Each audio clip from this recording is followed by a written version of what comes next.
तो चलिए जानते हैं उत्तर प्रदेश और देश दुनिया की 20 महत्वपूर्ण खबरें। योगी सरकार की 3 बड़े फैसले हैं। अब वृद्धा, दिव्यांग और निराश्रित महिलाओं को महीने का 1500 रुपए मिलेगा, यानी इस जून महीने में आपको कुल 4500 रुपए मिलेगा। वहीं प्रयागराज के इस मंदिर में भी ड्रेस कोड लागू हो गया है। अब अधिकांश मंदिर में ऐसे ही नियम लागू होंगे। क्या पूरी डिटेल है, इसको जानेंगे। अच्छा, इसके साथ यूपी के इन शहरों में अब चरम पर होगी गर्मी का सितम आपको अभी और झेलना पड़ सकता है। कब होगी बारिश, इसके बारे में भी जानेंगे। वहीं पर राशन को लेकर एक नई जानकारी है और किसान निधि का पैसा आज आएगा खाते में या नहीं, इसके बारे में भी जानेंगे। इस वीडियो में आप अंत तक बने रहिएगा क्योंकि राशन कार्ड धारकों के लिए बड़ा संकट आया हुआ है, जिसके बारे में आपको पता होना चाहिए। बैंक एफडी के बारे में भी आपको बताएंगे। मुख्तार अंसारी को भी एक बड़ा झटका लगा है। इन सभी खबरों को जानेंगे। आप हमारे साथ इस वीडियो को अंत तक जरूर देखिएगा। चलिए शुरू करते हैं। बात करें पहले खबर की, तो कोर्ट में गिड़गिड़ाया है माफिया मुख्तार। बेटे और बहू से फोन पर बात कराने की लगाई है गुहार। जी दोस्तों, फर्जी पते पर एम्बुलेंस को पंजीकरण कराने के मामले में शामिल पूर्व विधायक मुख्तार अंसारी ने कोर्ट में एक बार फिर से आवेदन दाखिल किया है, जिसमें मुख्तार ने अपने बेटे और बहू से फोन पर बात करने की अपील की है। यानी कि कुल मिलाकर देखा जाए तो कोर्ट में गिड़गिड़ाया है मुख्तार। अपने आप में एक बड़ा माफिया था, लेकिन अब बेटे और बहू से फोन पर बात करने के लिए लगाई है गुहार। वहीं यूपी में अब नया ड्राइविंग लाइसेंस 7 दिन में पहुंचेगा आपके घर। इस वजह से हो रही थी देरी। जानकारी के मुताबिक उत्तर प्रदेश परिवहन विभाग ने लोगों के घरों तक लाइसेंस नहीं पहुंचा पा रहे थे, जिसकी वजह थी यूक्रेन में हो रहे युद्ध की वजह से चिप सप्लाई नहीं हो पा रही थी, जिसकी वजह से लाखों करोड़ों में लाइसेंस की सप्लाई रोक दी गई थी। फिलहाल अब यूपी में नया ड्राइविंग लाइसेंस सिर्फ 7 दिनों में आपके घरों पर पहुंचेगा। वहीं प्रयागराज के इस मंदिर में लागू हुआ है ड्रेस कोड। भगवान के दर्शन से पहले जान लीजिए नया नियम। मंदिर में श्रद्धालुओं के लिए अब ड्रेस कोड लागू हो गया है। महिलाओं और युवतियों के लिए छोटे उत्तेजक कपड़े पहनकर आने से मना कर दिया गया है। महिलाओं को साड़ी, सलवार सूट या शालीन कपड़े पहनाने पर ही मंदिर में एंट्री मिलेगी। मंदिर प्रशासन का मानना है कि अमर्यादित कपड़ों की वजह से भक्तों की एकाग्रता भंग होती है और आस्था प्रभावित होती है। महिलाओं के साथ पुरुषों पर भी नया नियम लागू हो गया है। पुरुषों को हाफ पैंट, कटी फटी जीन्स पहनकर मंदिर में नहीं आने को कहा गया है। मंदिर प्रशासन ने ड्रेस कोड की गाइडलाइन के साइन बोर्ड जगह जगह पर लगा दिए हैं। वही वृद्ध, दिव्यांग और निराश्रित महिलाओं के लिए बड़ी खुशखबरी है। बढ़ेगा पेंशन। आपको इसी जून महीने में मिलेगा कुल 4500 रुपए। जी दोस्तों, भाजपा के घोषणा पत्र में शामिल पेंशन की इस बार बढ़ी किस्तें जून तक आएंगी। दिसंबर 2021 में इन्होंने 500 रुपए बढ़ाकर मुख्यमंत्री योगी आदित्यनाथ ने 1000 रुपए प्रतिमाह किया था, लेकिन अब आपको बता दें 500 रुपए इसमें और बढ़ेगा और जून महीने से मिलेगा। चुनाव से पहले भाजपा ने अपनी घोषणा पत्र में 1500 रुपए प्रतिमाह पेंशन देने की घोषणा की थी, जो इसी जून महीने में पूरा होने वाला है। मीडिया रिपोर्ट में यही जानकारी दी जा रही है। जागरण न्यूज पे जाके आप पढ़ सकते हैं। प्रक्रिया पूरी करने के बाद जून में नए वित्तीय वर्ष 2022-23 का अप्रैल, मई और जून का पैसा जो है वो एक साथ किस्तें आएंगी, यानी पूरा टोटल एक साथ मिल जाएगा। कुल पेंशन धारकों को 4500 रुपए मिलेगा। वहीं अगर आपका अकाउंट एसबीआई का है, यानी अगर आप एसबीआई के ग्राहक हैं, तो इस खबर को जान लीजिए क्योंकि बैंक जाकर करना होगा नए एग्रीमेंट पर साइन। जी दोस्तों, स्टेट बैंक ऑफ इंडिया यानी एसबीआई ने सभी लॉकर धारकों को अपनी ब्रांच में जाकर बदले हुए लॉकर एग्रीमेंट पर दस्तखत करने को कहा है। बैंक ने लॉकर के शुल्क में बदलाव किया है, जिसकी जानकारी ग्राहकों को बैंक जाकर मिलेगी। तो एक बड़ा बदलाव हुआ है। आपको बता दें, एसबीआई ग्राहकों के लिए यह सूचना है। लॉकर के शुल्क में किया गया है बदलाव। ब्रांच जाकर आपको साइन करना होगा।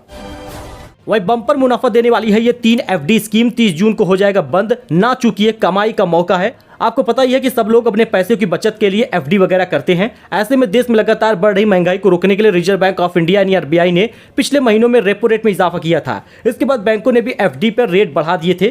फिलहाल आपको बता दें, बम्पर रिटर्न देने वाली ये एफडी स्कीम 30 जून 2023 को बंद होने जा रही है। तो आपके पास मौका है, इसका लाभ तुरंत उठा ले। इंडियन बैंक की Ind super 400 days special FD scheme है, जिसमें 7.25% का आपको ब्याज मिलता है, यानी इंटरेस्ट रेट मिलता है। वही वरिष्ठ नागरिकों को लगभग 7.25% का मिल जाता है। वहीं एसबीआई अमृत कलश में भी आपको बड़ा लाभ मिलेगा।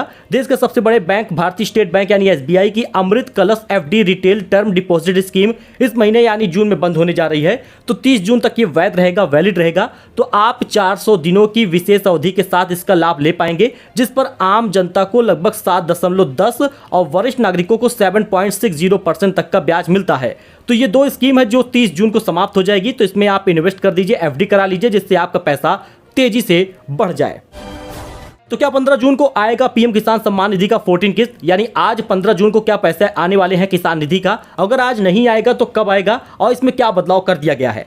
प्रधानमंत्री किसान सम्मान निधि 14 किस्त को लेकर हलचल तेज हो गई है। सरकार ने नोटिफिकेशन जारी करते हुए किसानों को 15 जून से पहले ई-केवाईसी पूरा करने की अपील कर दी है। यानी कि आपको बता दें 15 जून तक सभी किसानों ने अगर ई-केवाईसी करा ली है तो ठीक है, वरना उसके बाद ई-केवाईसी के लिए पोर्टल भी बंद होने वाला है। ऐसे में अब आपको 15 से 20 जून के बीच में यानी इन्हीं 5 दिनों में खाते में पैसा मिलने वाला है। आज सरकार की तरफ से बड़ा ऐलान हो सकता है। 2-2 हजार रुपए मिलता है 3 बार 1 साल में। तो ऐसे में जून महीने में किसी भी हफ्ते में किसानों के खाते में पैसा आ सकता है।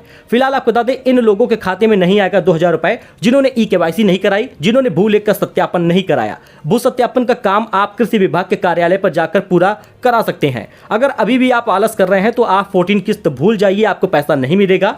आने वाले आज 15 तारीख से लेकर 20 तारीख के बीच में खाते में कभी भी पैसा ट्रांसफर हो सकता है।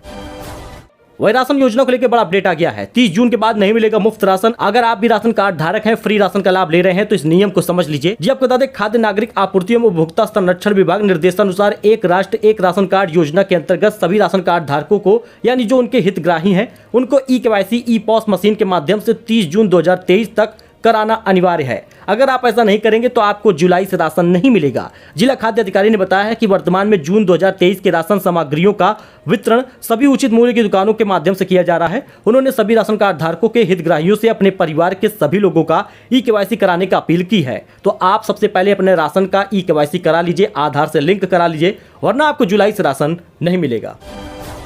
वही राशन कार्ड धारकों के लिए आई बड़ी खुशखबरी, क्योंकि अब राशन कार्ड में मिलेगा चना दाल भी, लेकिन इसका पैसा देना होगा। हालांकि ये सस्ता मिलेगा। उत्तराखंड में फ्री राशन को लेकर एक बड़ा अपडेट आ गया है। मुख्यमंत्री दाल पोषित योजना के तहत उत्तराखंड में 10,34,461 राशन कार्ड धारकों को चना दाल मिलेगा। प्रति कार्ड 2 किलो दाल 52 रुपए प्रति किलो की दर से दिया जाएगा, जो कि काफी सस्ता है और लोगों को इससे राहत मिलेगी।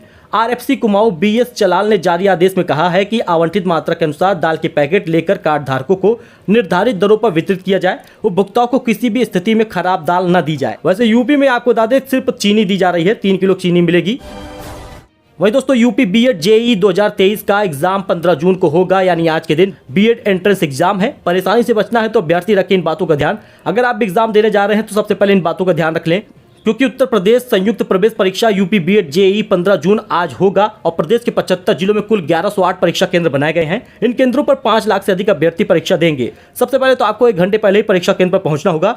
30 मिनट पहले ही उन्हें परीक्षा भवन में प्रवेश दे दिया जाएगा। अभ्यर्थी अपने साथ एक ब्लैक बॉल पेन और एक ब्लू बॉल पेन लेकर जा पाएंगे। इसके साथ ही अभ्यर्थी को एक पासपोर्ट साइज फोटो लेकर भी जाना होगा। इस फोटो को परीक्षा में जमा करना होगा।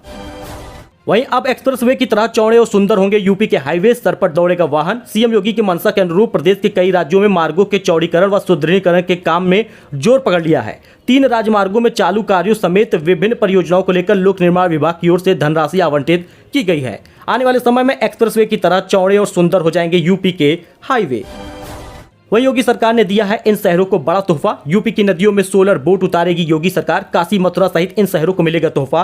जी आपको बता दें, उत्तर प्रदेश की नदियों में प्रदेश सरकार जल्द ही सोलर बोट उतारने जा रही है। आपको बता दें, अभी तक सरकारी क्षेत्र में देश के किसी भी राज्य में यह सुविधा शुरू नहीं हुई है। वहीं जल्द ही उत्तर प्रदेश ऐसा करने वाला पहला राज्य बनेगा।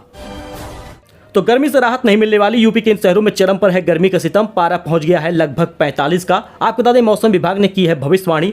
जी दोस्तों, यूपी के आगरा सहित एटा, मैनपुरी, फिरोजाबाद और मथुरा में पूरी जून गर्मी का पारा हाई रहा।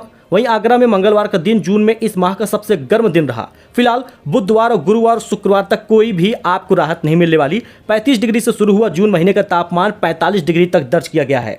न्यूनतम तापमान जो है वो लगभग 30 से 32 डिग्री का है, यानी कि अधिकतम और न्यूनतम तापमान में ज्यादा फासले नहीं है। इस वजह से न दिन में राहत है न रात में राहत है। वही बेवजह घर से निकलने से बचे। चिकित्सकों की माने तो बढ़ता हुआ पारा बच्चों, बुजुर्गों और गर्भवती महिलाओं को स्वास्थ्य को प्रभावित कर सकता है। लिहाजा सुबह 10 बजे से शाम 6 बजे तक जरूरी ना हो तो घर से बाहर ना निकले। घर से बाहर निकलते हैं तो हाथ, मुंह और सिर को ढककर बाहर निकले। घर से बाहर निकलते समय पानी की बोतल साथ मिले, क्योंकि भीषण गर्मी है। और मौसमी फलों का आप सेवन करें। बाजार का तला भुना भोजन खाने से बचें।